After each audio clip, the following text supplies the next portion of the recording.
మనమేంటో మనకంతా చట్టసభల్లో బీసీలకు చట్టసభల్లో బీసీలకు చట్టసభల్లో బీసీలకు ఐక్యత మేమెంతో మేమెంతో మేమెంతో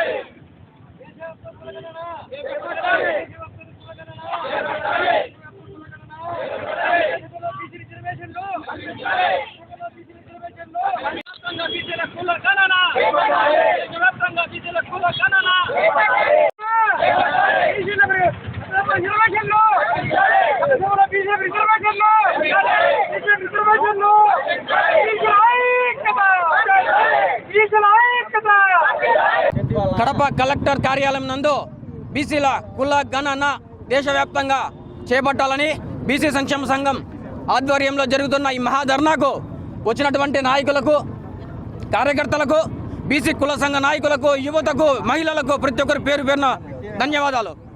ఈరోజు దేశవ్యాప్తంగా రాజకీయ పార్టీలు బీసీలను మోసం చేస్తున్నాయి.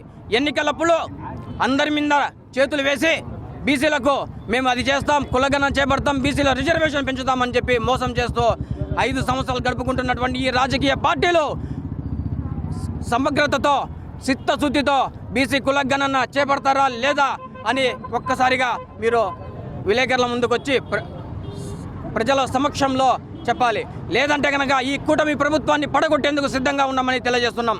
జగన్మోహన్ రెడ్డి గారు కూడా అటాకే చేశారు. 5 సంవత్సరాలు ఆనకు పట్టిన గత మీ కూటమి ప్రభుత్వాన్ని కూడా పడుతుందని తెలియజేస్తున్నాం. అంతేకాదు 75 సంవత్సరాలుగా రిజర్వేషన్ల కోసం, కుల జనగణన కోసం మేము కష్టపడుతున్నాం. ప్రతి ఒక్క బీసీ నాయకుడు కష్టపడుతున్నారు, కుల సంఘాలు కష్టపడుతున్నాయి. కానీ ఇంతవరకు 70 సంవత్సరాలుగా చేయలేదు. మరి బీసీ ప్రభుత్వాలు ఎందుకు ఏర్పడకూడదు? మీరు అధికారంలో ఉండి బీసీలను అనగదొక్కుతూ బీసీలకు ఉద్యోగాలు లేకుండా, ఆర్థికంగా బలపడకుండా చేస్తున్నటువంటి ఈ అగ్రకుల రాజకీయ పార్టీలు సమగ్రంగా రాజీనామా చేసి బీసీలకు ఏదైనా మేము చేస్తామని ఖచ్చితంగా వాగ్దానం చేస్తే తప్ప మీకు ఈసారి మేము సపోర్ట్ చేయమని కూడా చెప్తున్నాం. అదేవిధంగా కులగణన రాష్ట్ర వ్యాప్తంగా పడతామని ప్రభుత్వం వచ్చిన 2 నెలల్లో మొదలు పెడతామని చెప్పినటువంటి ఈ తెలుగుదేశం ప్రభుత్వం ఇంతవరకు ఎలాంటి దీనిపైన లేకుండా మాకు సీఎం కావాలన్నా, పీఎం కావాలన్నా, డిప్యూటీ సీఎంలు కావాలన్నా అని మీరు వాటాలు వేసుకుంటున్నారు. ఈ అధికారం అంతా బీసీల వాళ్ళదే తప్ప మీది కాదు, మీ క్రెడిట్ కాదు. బీసీలను మేము ఎక్కడ ఏ వైపు బీసీలు ఉంటే ఆ వైపు ప్రభుత్వాలు ఏర్పడతాయి తప్ప మీ అగ్రకుల రాజకీయ పార్టీలు మోసం చేస్తూ డబ్బులు ఖర్చు పెడితే ఇక సాగమని కూడా మళ్ళీ తెలియజేస్తున్నాం. అంతేకాదు ఈడబ్ల్యూఎస్ని వెంటనే రద్దు చేయాలి. ఎందుకంటే దేశవ్యాప్తంగా 5% ఉన్నటువంటి మీరు వెనకబడి ఉన్నామంటున్నారు. 5%లో మహా అంటే 1 లేదా 1.5% వెనకబడి ఉంటారు. వారి కోసం 10% రిజర్వేషన్. మరి బీసీలకు ఉద్యోగాలు ఎలా వస్తాయి? ఎస్టీలకు ఎలా వస్తాయి? ఎస్టీలకు ఎలా వస్తాయి? సంచార జాతుల వారికి ఎలా వస్తాయి? మరి దీనిపైన ఏ ఎమ్మెల్యే కానీ, ఏ ముఖ్యమంత్రి కానీ, ఏ ప్రధానమంత్రి కానీ మాట్లాడకపోవడం చాలా హాస్యాస్పదం. బీసీలను ఎల్లకాలం ఎన్ని సంవత్సరాలను మోసం చేస్తూ వస్తారు.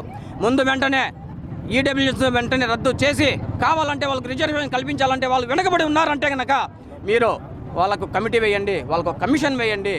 తద్వారానే వాళ్ళ జనాభా దామస్య ప్రకారం మాకు రిజర్వేషన్లు కల్పించండి వాళ్ళు అడుగుతున్నారు కాబట్టి కల్పించండి. వాళ్ళు అగ్రకులాలు ఆర్థికంగా, విద్యాపరంగా, రాజకీయంగా బలపడి ఉన్నారు. బీసీలను అనగదుకున్నారు.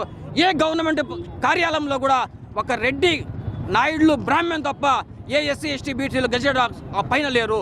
ఎంత గజెటెడ్ ఆఫీసర్స్ కింద స్థాయిలో పనిచేస్తున్నారు తప్ప బీసీ, ఎస్సీ, ఎస్టీలు పై స్థాయిలో లేరు. మరి మేము చదవడం లేదా?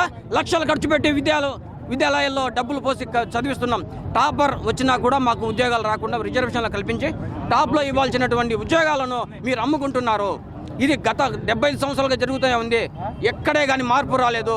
ఇప్పుడైనా బీసీ సోదరులందరూ ఏకతాటిపైకి వచ్చి మీ అందరికీ జరుగుతున్నటువంటి అన్యాయం పైన మేము ఖండిస్తున్నాం. కాబట్టి ఈడబ్ల్యూఎస్ను వెంటనే రద్దు చేస్తే తప్ప మనకు ఉద్యోగాలు రావు, ఉపాధి దొరకదు. ముఖ్యంగా ఫస్ట్ చేయాల్సిందల్లా ముఖ్యంగా ప్రభుత్వం ఇప్పుడు వెంటనే ఈడబ్ల్యూఎస్ రద్దు చేసి దేశవ్యాప్తంగా సమగ్ర కుల గణన మొదలు పెడతారా లేదంటే ప్రతి కార్యాలయాన్ని ముట్టడిస్తామని ఈ సందర్భంగా హెచ్చరిస్తూ బీసీల ఐక్యత.